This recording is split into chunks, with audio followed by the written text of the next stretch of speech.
আপনি যদি এখন পৃথিবীর যে কোনো জায়গায় ভ্রমণ করার সুযোগ পান, তাহলে আপনি কোথায় যেতে চাইবেন? কেউ বলবে প্যারিস, কেউ বলবে দুবাই, আবার অনেকে চাঁদেও যেতে চাইবেন। তবে আমি যদি বলি পৃথিবীতে এমন একটি জায়গা আছে যেখানে খুব কম মানুষে পৌঁছাতে পেরেছে। একটি জায়গা যেখানে এখনো সূর্যের আলো পৌঁছায়নি। সেখানের চাপ এতই বেশি যে সাধারণ সাবমেরিন পর্যন্ত ধ্বংস হয়ে যায়। আর যেখানে এখনো এমন রহস্য লুকিয়ে আছে যার তথ্য বিজ্ঞানীরাও জানে না। হ্যাঁ, আমরা আজ জানব পৃথিবীর সবচেয়ে গভীরতম স্থান মারিয়ানা ট্রেঞ্চ সম্পর্কে। স্বাগত আপনাদেরকে রুমি পারভেজ চ্যানেলে। এই সম্পূর্ণ ভিডিওটি জুড়ে আমি রুমি পারভেজ রয়েছি আপনাদের সাথে। ভিডিওটি স্কিপ না করে সম্পূর্ণ দেখার অনুরোধ রইল। আর হ্যাঁ, এই সম্পূর্ণ ভিডিওটি তৈরি করানো হয়েছে আমার ইউটিউব অডিয়েন্সের কমেন্টের কারণে, যারা আমার ইউটিউবে এই কমেন্টটি করেছে। সুতরাং পরবর্তী ভিডিও কী নিয়ে চান আপনারা অবশ্যই জানিয়ে দিন। কল্পনা করুন, আপনি এখন ছোট্ট একটি সাবমেরিনে আছেন।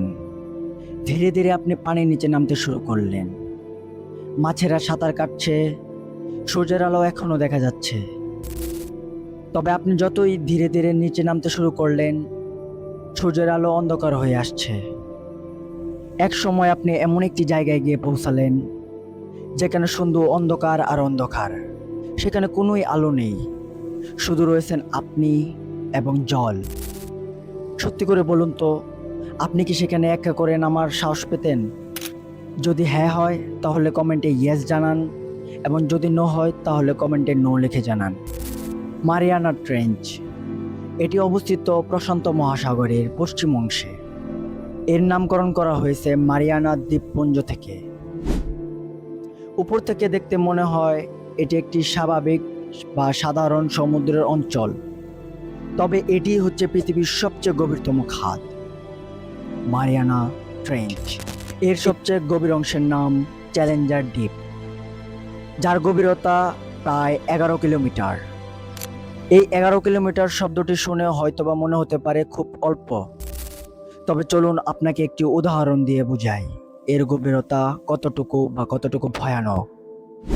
আমরা সবাই জানি পৃথিবীর সবচেয়ে উঁচু পর্বত হচ্ছে মাউন্ট এভারেস্ট, যার উচ্চতা 8.8 কিলোমিটার। এই মাউন্ট এভারেস্টকেও যদি আপনি এই চ্যালেঞ্জার দ্বীপে ফেলে দেন, তাহলে এই মাউন্ট এভারেস্টের উপরেও আরও বিশাল পরিমাণ পানির জায়গা থাকবে। এবার বুঝতে পেরেছেন তো কি পরিমাণ দ্বীপ? কিন্তু প্রশ্ন হলো, এই বিশাল খাত তৈরি হলো কিভাবে? এর উত্তর জানতে হলে আমাদের যেতে হবে কোটি কোটি বছর আগে। পৃথিবীর ভূত্বক বিশাল প্লেটে বিভক্ত। এই প্লেটগুলো সবসময় নাড়াচড়া করে, যা চলতে থাকে বছরের পর বছর ধরে। তবে এক সময় এই বিশাল দুটি প্লেট একটি আরেকটির সাথে সংঘর্ষে লিপ্ত হয়। এভাবে সৃষ্টি হয় মারিয়ানা ট্রেঞ্চ। সালটি ছিল 1875। একটি ব্রিটিশ গবেষণা জাহাজ সমুদ্রের মধ্য দিয়ে গবেষণার জন্য চলছিল। জাহাজটির নাম ছিল HMS চ্যালেঞ্জার।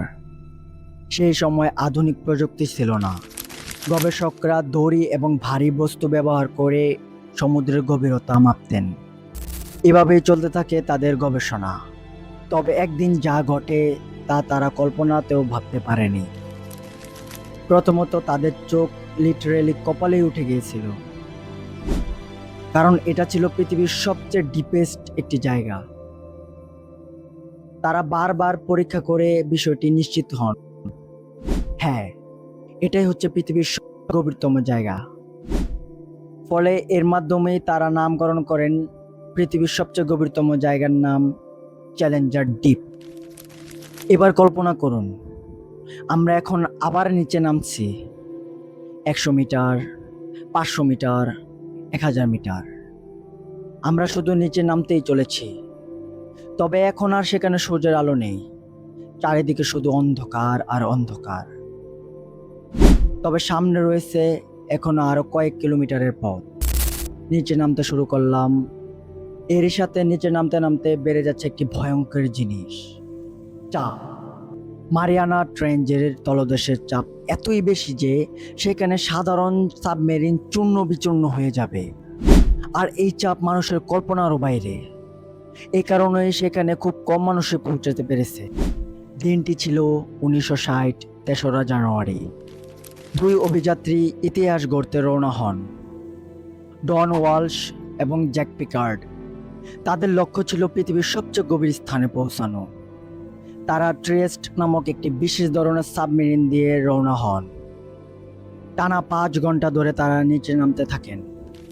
চারিদিকে শুধু অন্ধকার আর অন্ধকার, কোনো আলো নেই, কোনো শব্দ নেই। অবশেষে মানব ইতিহাসের প্রথমবারের মতো তারা পৌঁছে যান চ্যালেঞ্জার দ্বীপে। একবার ভাবুন তো, আপনি এমন একটি জায়গায় পৌঁছে গেছেন যেখানে মানব ইতিহাসের কেউ কখনো যায়নি, তখন আপনার অনুভূতিটি কেমন হতো? এখন আমি আপনাকে একটি প্রশ্ন করতে চাই। বলুন তো, আপনার মতে সবচেয়ে ভয়ঙ্কর কোন জিনিস? অন্ধকার নাকি সমুদ্রের নিচে অজানা প্রাণীর সমূহ? কমেন্টে শুধু একটি শব্দ লিখুন, ডার্কনেস নাকি ক্রিয়েচার। কারণ এখন আমরা কথা বলবো সেই গভীর তলদেশে থাকা প্রাণীদের নিয়ে। অনেক বিজ্ঞানীরা মনে করতেন এত গভীরে কোনো জীবই বসবাস করতে পারবে না, তবে তারা ছিলেন ভুল। মারিয়ানা ট্রেঞ্জে এমন কিছু প্রাণী পাওয়া গেছে যারা কঠিন চাপ এবং অন্ধকারের মধ্যেও বসবাস করতে পারে। কিছু প্রাণী স্বচ্ছ, আবার কিছু প্রাণী নিজে আলো তৈরি করতে পারে। আবার কিছু কিছু প্রাণী এতটাই অদ্ভুত যে তাদের দেখে আপনার মনে হবে এরা ভিনগ্রহের কোনো প্রাণী হতে পারে।